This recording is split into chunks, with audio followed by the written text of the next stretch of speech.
Some of us didn't really enjoy playing educational computer games when they were youngsters, simply because they may have found them to be a little boring. But Sierra Online was set to change all that with a whole series of games based on Walt Disney and Muppet characters. In this video, we'll be focusing on the game which I would consider to be the best of the bunch, Donald Duck's Playground. Educational games have never really taken off, because it's very difficult to achieve that crucial mix between learning and fun. You either learn and get bored, or have fun and stay dumb. Admittedly, the Disney and Muppet series always had more appeal because youngsters, and even oldsters, just can't resist old favourites like Loudmouth Donald Duck, Podgy Pooh Bear, and that lovable lump of green felt, Kermit.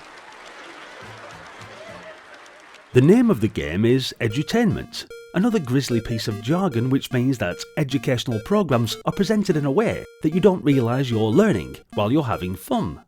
Donald Duck's Playground is more obviously educational than the other two, as well as being the best of the bunch. Your task is to build a playground for those three little brats, his nephews. But first, you have to earn the money to buy the parts, swings, tyres, slides, and lots more. Luckily, there are plenty of job opportunities in Disneyland, so Donald can work for McDuck Airways, the Products Market, the Toy Store, or Amquack Railways. The opening screen finds you as Donald on the high street, and you can wander into a set of offices on the right of the screen, or a series of shops on the left. With no money, your first move is towards the offices. These represent the Amquack Railroad Company, who need signalmen, the Toy Store, who need shelf fillers, the Produce Market needs packers, and MacDuck Airlines need baggage handlers.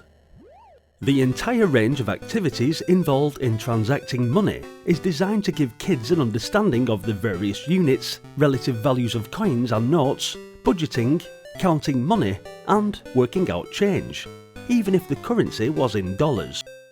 Working in the airport involves matching sets of letters, while other areas provide simple memory tests and time telling. The signalman's job is to control 6 sets of points, so that the Amquack Express can reach its destination in as short a time as possible. Each destination flashes, and its name appears on the screen when selected by the computer. At the lowest level, this is followed by a fairly leisurely time, but at the highest level, Donald has to flit about like crazy. In the toy shop, you have to collect toys from the conveyor belt and deposit them on the correct row or correct column of the display shelf.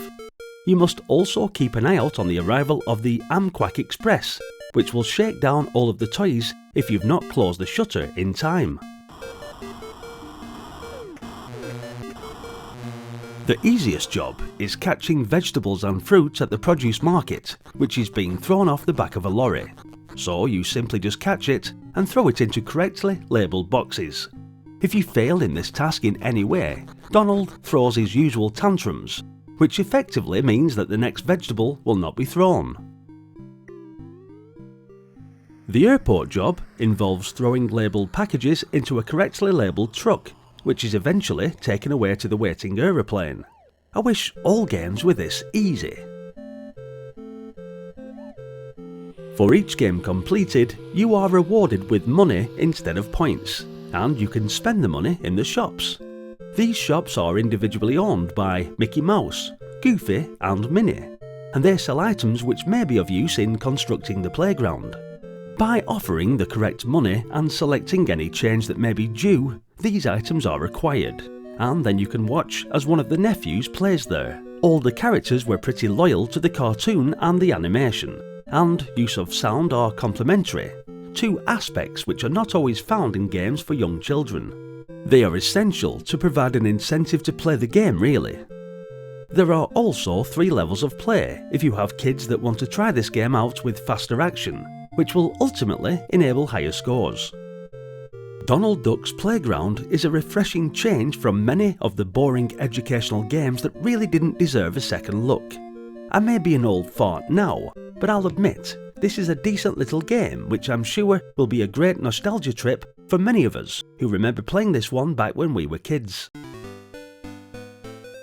Thanks for watching, guys. Hit the like button if you enjoyed the video, and let me know if you have any fond memories of playing this one back in the day.